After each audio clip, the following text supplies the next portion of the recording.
Coming up right now, the Swamp News Podcast with your host, Joe Blackburn.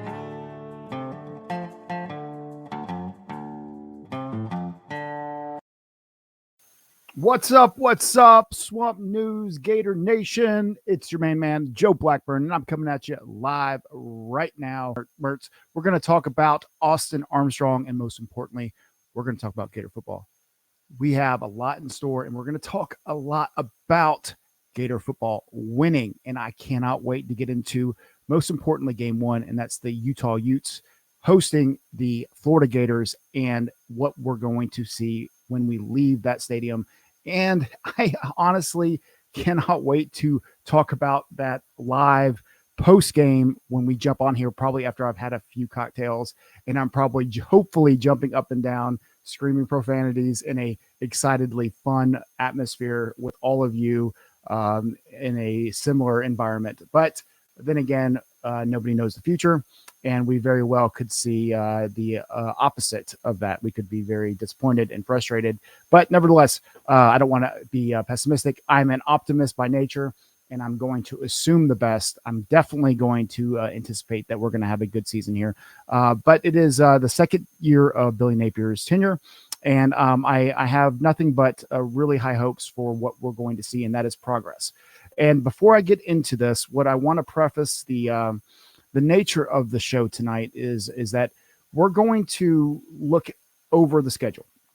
We're going to overview what I believe. We're going to give an in-depth look at what can be the best case, worst case type of scenario, and what we can anticipate progress should look like.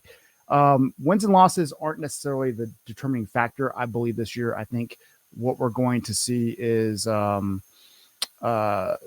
lot of hope that we can be a certain place, what I'd like us to be, hey, Thomas, nice to see you. Now I'm going to listen. I hope he tells the truth. I'd love to know more about what you mean by that, but I'm a fan first, and so I'm going to tell you what I want to hear, and this is my page, and I'm going to tell you exactly what I'm going to feel, but I'm also going to tell you what I believe is going to happen as well. So you're going to hear exactly what I feel like. So if you don't like it, you can do your own show. How about that? But nevertheless, I'm happy to hear your opinion, and you're more than welcome to come on here. I'll even send you a link. You can tell me what your thoughts are, and you can tell me the truth. How about that? Nevertheless, I'm glad to have you on the comments. So come on in. But back to the main point here is that I'm going to go through the schedule. I'm going to share the schedule here in a minute, and I'm going to go through first off line by line what the schedule looks like for us. It is a tough schedule. We play 6 ranked teams, preseason ranked teams. What that looks like at the end of the year, we will know more. I guess probably about halfway through the season. Are these teams for real? But Utah is a decent program. They've won the Pac-12 several times over the past few years. Most importantly, they've won recently the Pac-12. And what I like about what Kyle Whittingham does for the Pac-12, obviously we know that they're crumbling in front of us real time. But, say what you want about the Pac-12, Utah has won it. And regardless about how good or bad it is, at the top, you have a decent program. Utah came into the Swamp last year. We beat them. AR played probably his best game of the entire season, got all of our hopes up, tremendous excitement. Everybody was screaming Heisman Trophy. He probably got drafted number 4 because of that game last year. And at the end of that game, all of us thought we were going to win the national championship. Maybe not literally win the national championship, but I mean, I admittedly thought we were going to at least contend. Billy Napier was dubbed, at least by me, as the perfect hire, and I still believe he was. I think he's doing an incredible job getting our program back into at least the spot that we need to be a contender. But anyways, I'm going to address that, Aaron. I think that's a great point. He says rising, not healed. I think that's a great point here, and we're going to get into the schedule here in a minute. But I'm not exactly sure he's not going to play, and I'll talk about that too. So anyways, let me, I don't want to digress here. Let me get back on point, and then we will get that. I'm going to share the schedule real quick. Let me start with that part, and let me pull that up 1 second, everybody. Share my screen. I understand. Let's proceed 1 second. And here we go. I had this pulled up, but I ended up having to do this 1 second, y'all. All right. So this is the 2023 Florida Gators schedule. I'm going to make it a little bit bigger so y'all can see, actually. Just zoom in a little bit. I know we may not be able to see all of it at once. That's it at the end of the day. 6 ranked teams starting with Utah. All right. If I guess I'll just kind of zero that in. Utah, they start off preseason ranked number 8. That's 8 p.m. Eastern. I'm, of course, in Central Time at the moment, so it's going to show 7. Utah comes in Cam Rising, and this is what Aaron was just referencing a second ago with his comment. He says, let me find your comment again, Aaron. I want to put it up. 1 second. He says, of course, he's speaking about Cameron Rising, their 6-year senior superstar, at least in Utah's perspective. Rising not healed, and Rose, their backup quarterback, their second string quarterback, who is Rose, is who he's referencing, lacerated kidney, and so he is out. So Rising not healed, Rose lacerated kidney, and he is correct on those. Rising not healed, he had I think he had a torn or ACL, or one way or the next. He tore his ACL January in the bowl game, and of course, I think Utah lost that game. He tore his ACL. And I mean, we're 8 months removed from that right at the moment. But by all accounts, he is probably going to play. A week ago, had you asked me this question, I would have said, no way he's playing. But apparently, you could not ask a Utah fan right now who believes he's not playing. Okay, everybody? I'm not joking. Look, I guess it was probably 10 years ago. Adrian Peterson, running back, Minnesota Vikings, probably 15 years ago. I don't know how long ago it was now. Adrian Peterson tore his ACL, and the dude is probably the most miraculous healer on the planet. This guy ended up rushing for like 2,000 yards on a 8-month healed ACL. At the time, it was probably the most miraculous healing on the planet. Cam Rising is on pace to recovering the second fastest of any human being if he's going to play. But the difference is this. Cam Rising is going to come back and play. But unlike last year, when Cam Rising ran for like 90 yards on us, I don't believe he's going to be in a situation where, in this case, he's going to have that same mobility. So if we're in a situation where number 2 in this circumstance, Mr. Rose, is unable to play because he's got a lacerated, number 2's out. Rose, quarterback number 2, their backup quarterback, he's out. That's for sure. Dude's not playing. So when we go to Utah, their backup quarterback right now is out. They're down to the third string quarterback as their backup quarterback. So Cam Rising plays. He lacks mobility. Number 1, if anything happens, they're down to third string. But number 1 quarterback, Cam Rising, is only a pocket passer at best right now. And that is without mobility. And of course, I believe our defense, and I'm going to talk about our defense here in a second. But because our defense is going to be better, not to mention the fact that the dude can't run, I believe this is really going to limit the effectiveness of Cam Rising. And they are without Mr. Superstar tight end dude that was pretty daggum good last year. I can't remember his name right now. So, and please feel free to keep the comments coming. And Aaron, I completely agree. I think great assessment on that under that circumstance. And I want everybody to know, like, I completely agree with what we're talking about here. We are in a significant advantage in this circumstance. If Cam Rising even plays, let alone if his mobility is limited, I don't see any situation that he's not at minimum, completely limited if he plays at all. Right. So if he plays, he's just a pocket passer, period. If he doesn't play, they're playing the third string freshman quarterback. So, all right. I don't know how to say they're Kuthi. I guess Kuthi. Look, Utah's a solid program. They're going to replace these guys, a bunch of really disciplined, hardworking kids.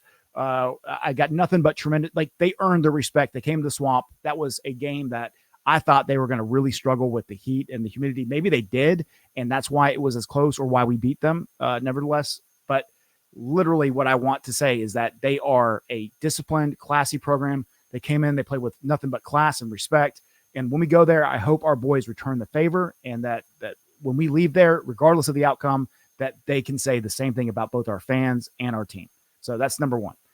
Good thing I'm not going, because I would probably get drunk and say something stupid, and then they'd be like, "Oh, those classless Florida fans." So I'm going to watch it in front of the TV and say hopefully really immature things only to my friends and family, and that way, they can say nice things about all the great representatives of Gator Nation. Because if we lose, I'll be upset.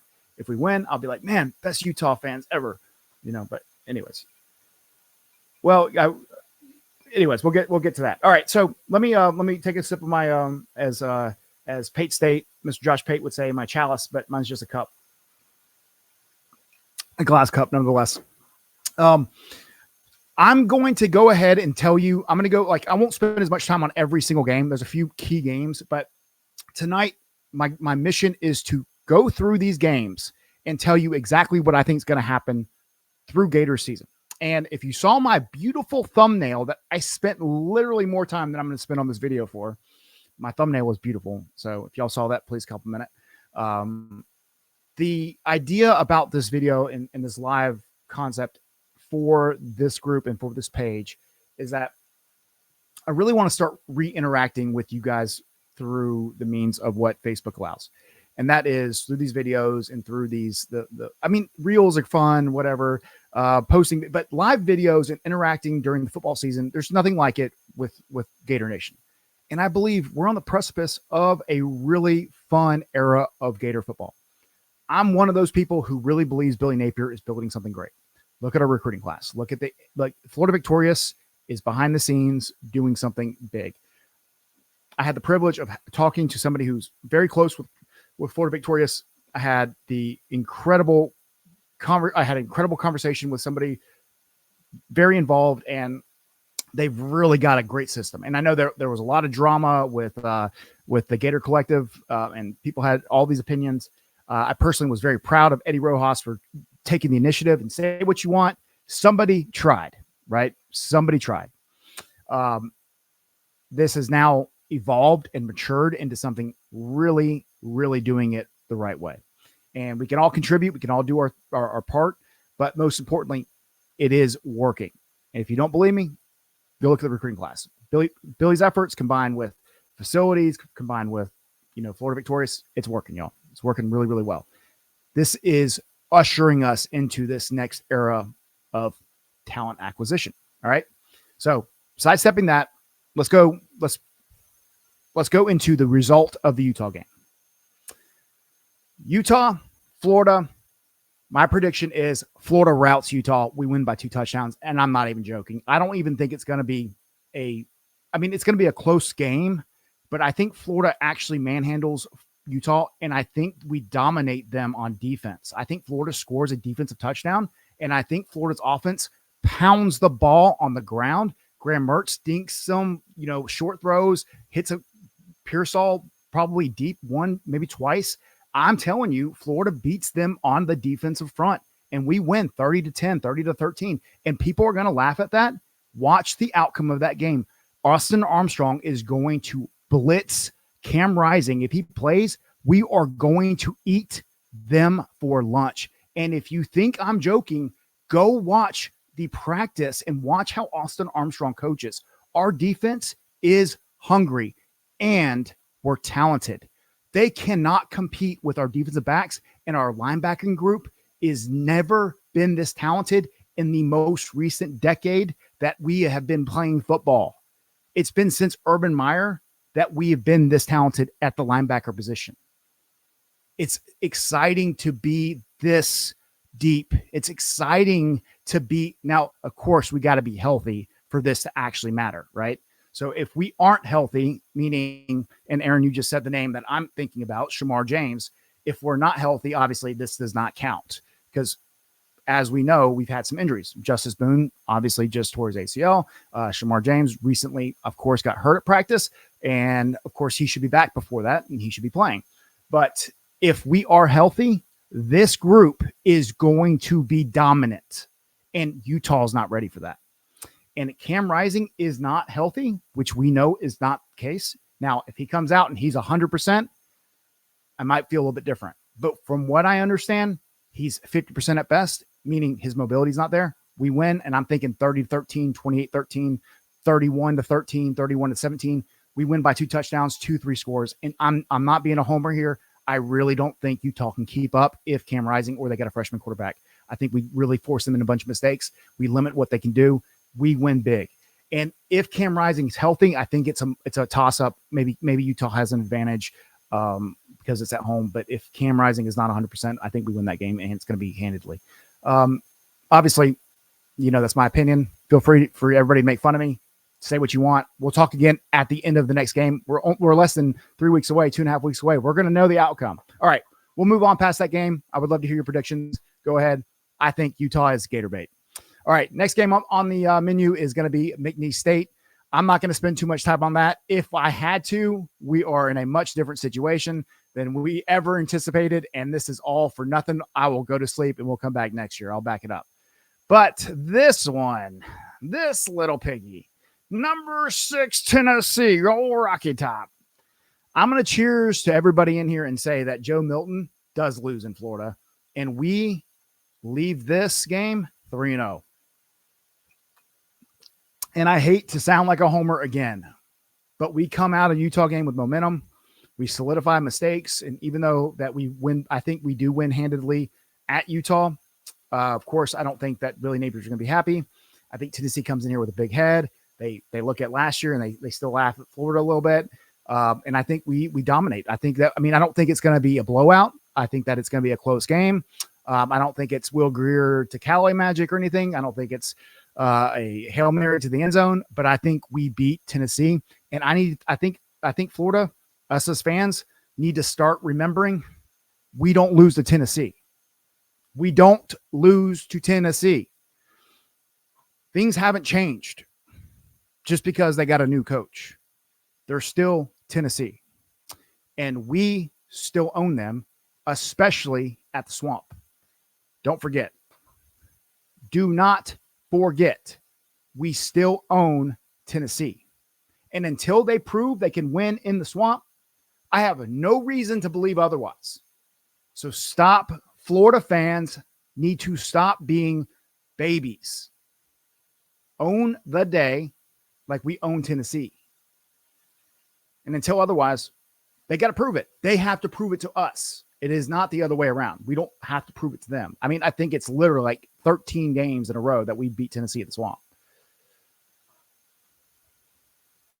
Maybe I'm wrong. I don't know how many it is. It's a lot. It's a lot. Let's go back. Let's keep going. I think we go. I don't want to spoil it. Charlotte. Again, I'm not going to go to that 4-0. Kentucky. We owe Kentucky. They should not have beat us last year. AR, you're the reason why we lost. I love AR. Respect to AR.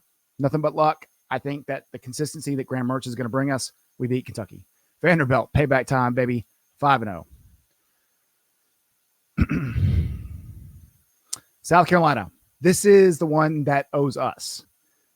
At South Carolina, this is my toss-up. This is the one that I believe could make us. This is my South Carolina owes us. We'll see. We're at South Carolina, so I'm going to call this our loss before Georgia. So 6-1.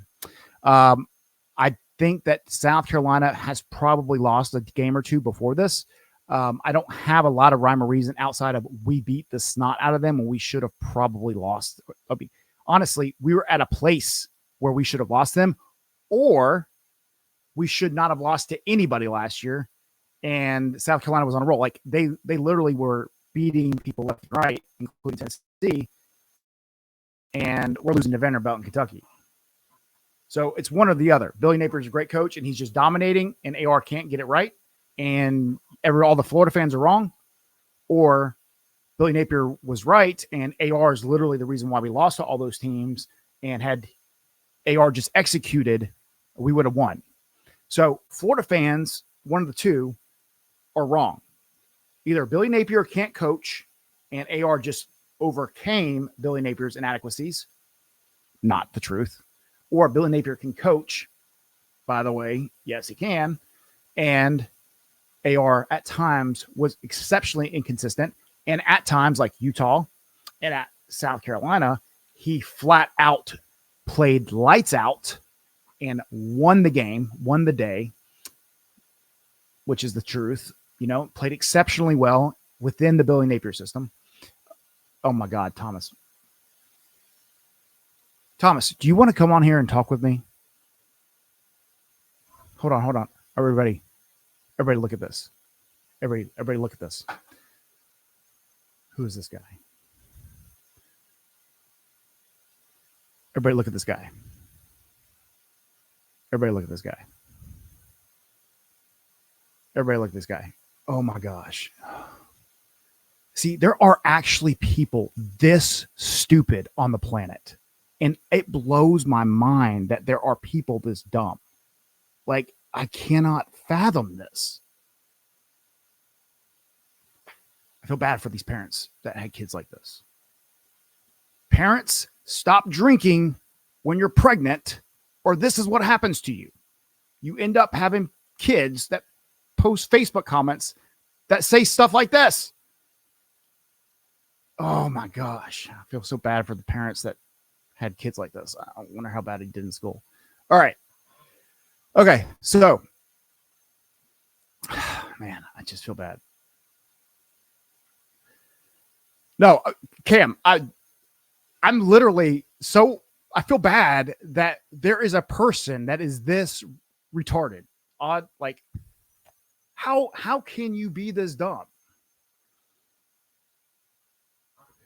Like, I'm dead serious. This is what happens when you drink as a mom and you have a child. Like when you're pregnant and you have a child. You come out here calling Billy Napier a person who can't coach. It's all right. Hey, look, you enhance the algorithm. Keep saying it. Let's go. Put me in the algo, baby. No. Let him go. Let him go, Aaron. Let him go. I need the algo presence. I mean, we only got like 38 people watching right now. So people show up. All right. So we're going to continue. So I do believe South Carolina has a bone to pick with us. We're at South Carolina. They're going to be coolian, and you know how that goes. What we're going to see is a motivated and well-coached Beamer. And look, I got respect for Beamer. I don't think we're going to go in there and get our butts kicked. I just think it's more of a toss-up than Gator fans are giving South Carolina credit for, okay? Because it's the one game we're writing off. It's kind of like the old Missouri games where we would go in there thinking it's just Missouri. Well, that's where I like all the Gator fans I'm talking to is like, oh, South Carolina, we write it off as a win because we smoked them last year. We've got to overcome that. We've got to stop thinking about South Carolina because we beat them so bad last year. They beat Tennessee. And we're going into Tennessee thinking like, oh, we're going to lose. They're going in Tennessee thinking it's a game and like they can beat Tennessee. And we're going to South Carolina. We already beat them. No, we got to go to South Carolina like they're going to Tennessee. I don't know. We've got to take them more seriously than we are. So then we go on by 6-1, 7-0. It's possible, people. But worst case scenario, we're going to Georgia. 4-2. 5-2. 5-2 is the worst that we're going into Georgia. And I'm telling you, hear me out, folks. That is the worst that we're going into Georgia. And when I tell you the worst that we're going into Georgia, it would be like, I would be surprised if we're not 6-1 going into Georgia. And you should be excited about where we stand because we have the most complete football team that we've had since 2020 with Kyle Trask, Pitts, Tony, that whole group that had no defensive coordinator. Right now, in my opinion, Austin Armstrong is the best defensive coordinator in the SEC. And he is 29 years old and don't nobody know who he is. The kid can coach, y'all. Jawan, what the hell is this name right here? Jawan Choo Choo Baker. Bruh, let me tell you something. You come in here talking this dumbass Georgia bullshit. We own you over the last 30 years. I cannot wait to send you back to the Mark Richt era when your ass cannot be coached was Kirby Smart. The only reason why you have what you got is because you have been recruiting the state of Florida really well. And I'm going to tell you one thing about FSU right now. The one thing I'm rooting for them is that they are absolutely dog dragging your ass in recruiting in your whole state. Go look at who owns your state in recruiting. And it's Mike Norvell, bro. And between Napier and Norvell, we are locking down the state of Florida. We're locking it down. And your little gravy train between Saban, Napier, and Norvell, you ain't going to get these boys no more. Your day has come. You have a couple more days, maybe another couple years to enjoy it. And then we're sending you back another 40 years until you can be relevant again. So, Jawan Choo Choo Baker, enjoy it while it lasts, new money, because it ain't going to be lasting much longer. Enjoy it. But it's your day right now. I'll give it to you. I'll give it to you. You waited your 40 years. You waited. It's okay. You waited 40 years. You earned it. But don't act like it's been happening every year for the last 30 years, because it hasn't.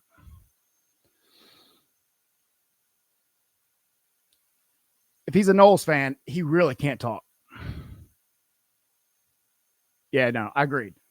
If he's a Knowles fan, I'll let us do the talking, because I'm not saying that we're going to go and tell the people. Hold on. Is this dude still talking? Jawan Choo Choo Baker. Bruh, why is your name Choo Choo? Why is your name Choo Choo? First off, that sounds like a girl's name. Choo Choo. It might be a girl. Never mind. I think it is a girl. My bad, doll. I shouldn't have been talking about her like that. I thought you were a boy. I thought you were a dude at first. My bad. Girl.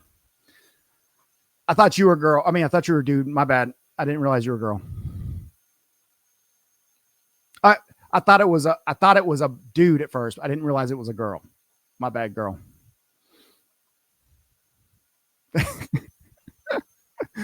Oh man.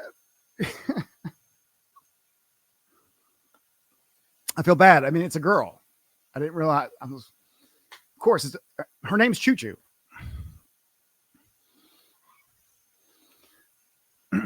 I like it. Dustin, that's what's up. Look, if they do three-peat, it will be the last time they do. It's over with.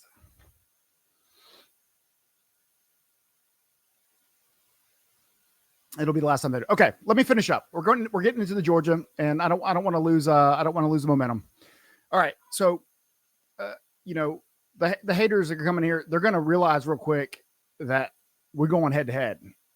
Like, they're either coming onto the show to do it, or we're getting real. We're gonna digitally throw hands.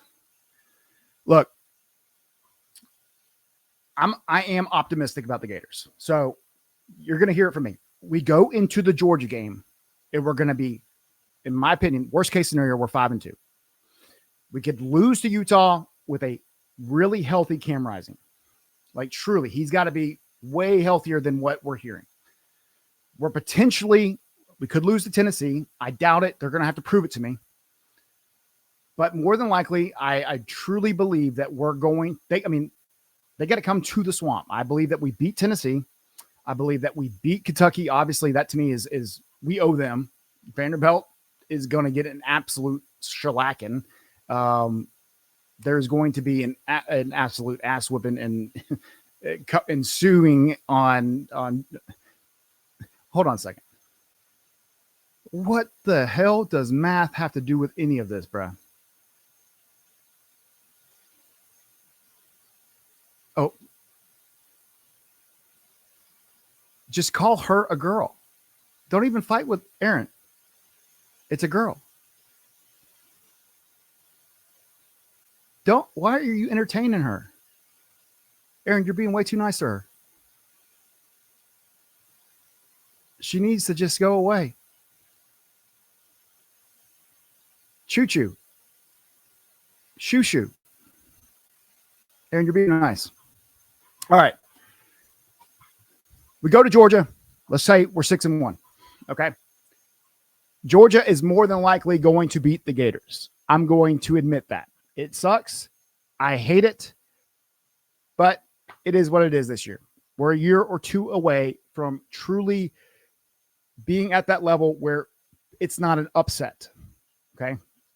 The talent level is still beneath where Georgia stands. If we beat Georgia, it would still be an upset even next year, more than likely. All right.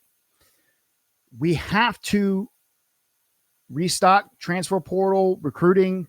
2 years from now, we will absolutely probably be in a situation where it is more even, if not having surpassed Georgia at that point. I don't think Kirby will be able to out recruit Napier at that point, and I damn sure don't believe he's a better coach than Napier. They don't have the money Florida has, and they damn sure won't have the talent that the state of Florida has.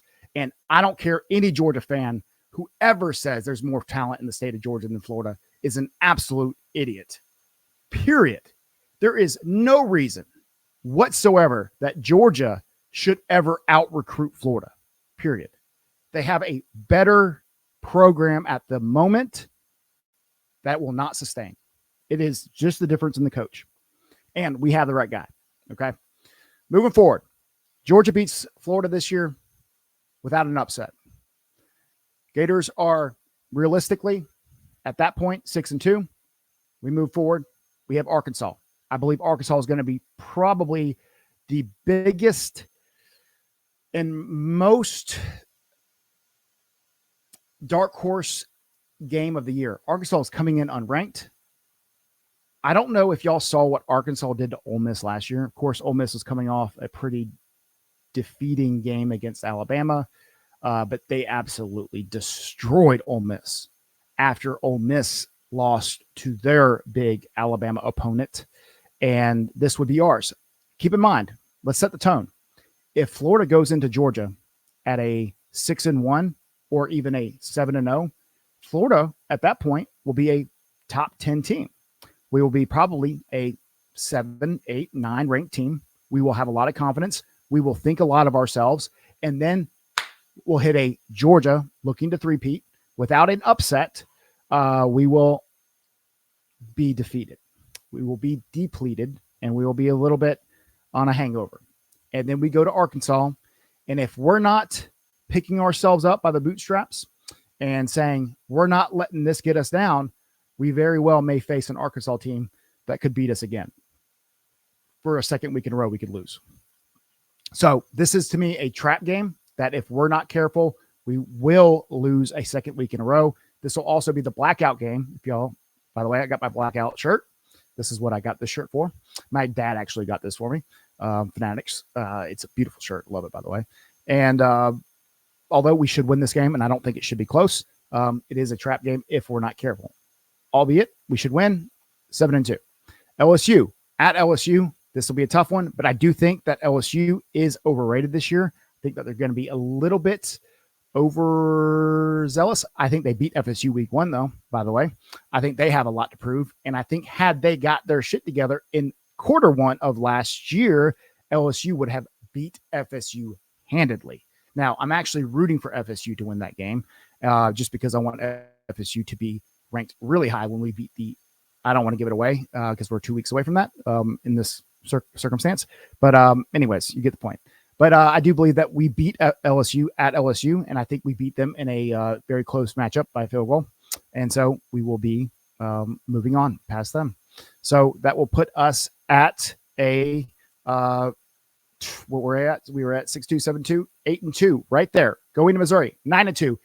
Florida State. We beat them, shut them out, 50-0, 10-2. Let's go, baby. 10-2. Aaron Jordan, he says, no, I lost LSU. Why? Why do you think that, Aaron? Harold Perkins? Maybe. Choo-choo. Why are you still here, bro? Who you root for?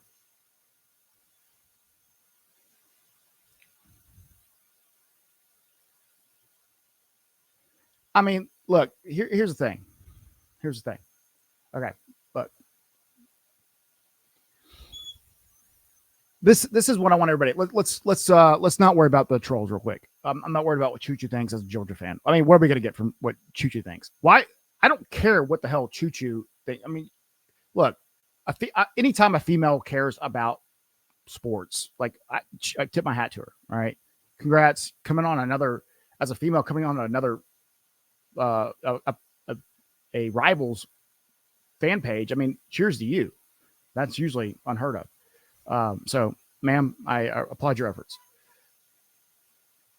What I want you to always remember, though, as Gator fans, is why do we care what they think?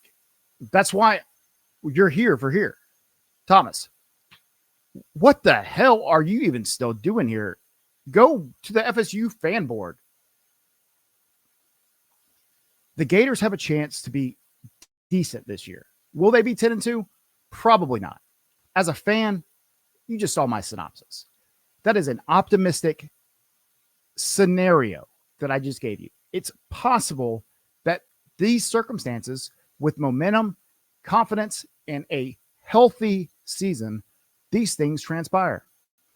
But that is a perfect scenario that I just laid out that I hope happens. I am not a fortune teller, nor am I somebody who you would want to bet with. I'm just not that lucky. But what I am is a fan. And I will hope, pray, expect, and absolutely want these things to happen. I think Graham Mertz is going to do one hell of a job leading this team. I think our defense is going to be the most improved unit in college football this year, period. You have no idea the things that I believe you're going to see out of a unit, how good of a transition from because obviously I don't think Patrick Toney was a bad defense coordinator. I think the hangover from Third and Grantham and the transition to Patrick Toney, I don't think there was a smack in the face. I don't think there was a smack in the face that was necessary from Third and Grantham to Patrick Toney. I think the Austin Armstrong effect was the smack in the face. The Thomas Smith smack in the face. That's what Thomas Smith, that's what you need. The grab you by the head and shake you. That's what our defense got when the moment Austin Armstrong got here. Our boys figured out how to play defense. That's what our defense learned when Austin Armstrong came in. They learned how to play. They learned how to care. They learned how to tackle. They learned how to read. They learned how to fill gaps. They learned how to anticipate where to be. Third and Grantham, that was just madness. That was, chaos. That was just maybe I'll show up today. That was disaster. And ultimately, I honestly believe this. Dan Mullen would still be the head coach of Florida right now had he fired Grantham the season before. I still, to this minute, it blows my mind that Dan Mullen is not the head coach of Florida right now. Literally, it's ridiculous. And I was a Mullen supporter to the very end. Like, had he not been fired, I would have been okay with it because Dan Mullen can coach football. But I damn sure am glad that Billy Napier is our head coach now. Anyways, all right. I won't ramble on anymore for Thomas Smith's sake, who for some reason stuck around for the whole thing. Cheers to you, Thomas Smith. And Miss Choo Choo, that was a pleasure getting to meet you tonight, too. Aaron Joyner, I still owe you a moderator position, I think. And Cam, I like you too, buddy. Look, hold on. Miss Choo Choo, I want to tell you this. AR-15, Anthony Richardson, I don't think you'll find a single Gator here that does not absolutely adore AR. But you got to remember, AR single-handedly lost us several football games, including Florida State. We were up at halftime. And then he started the second half 0 for 14, including the last play of the game. He threw an interception when he had a wide open wide receiver to win. Well, it wouldn't have been to win, but it would have been to move the sticks to continue the drive to win. So Choo Choo, you're not a Florida fan. Like, you weren't watching. Like, Miss Choo Choo, you gotta, I'm not trying to be disrespectful, ma'am. I think you're older too. So I don't want to be ugly to you, but we literally, the best Florida State team that has existed in the past 5 years barely beat the worst Florida team that's existed in the past 5 years. So I'm sorry to hurt your feelings, ma'am. But no, you're wrong.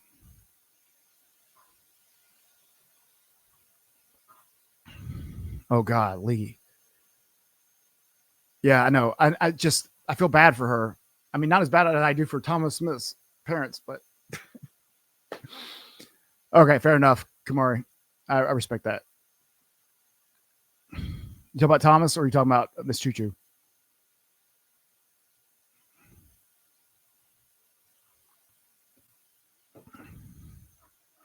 Miss Choo Choo. All right. Anyways, all right, everybody. We'll call it a night. We're 40 minutes in. Appreciate everybody who joined in. I appreciate everybody who gave me a little bit of love tonight. Give me some hearts and likes. Get this now. This is my first one I've done in 2 years, so maybe a little bit rusty, but all good. We're gonna have fun. I'm gonna give away some swag here next time, probably some merchandise.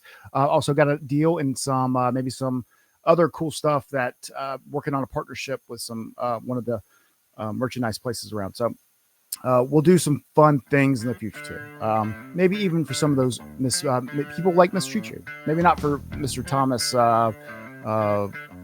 Smith, but people like Choo Choo, Miss Choo Choo. You know, the grandmas around. I got you. You know, everybody deserves something. But look, until next time, go Gators, chomp chomp. We'll see you soon. All right, everybody. Until next time.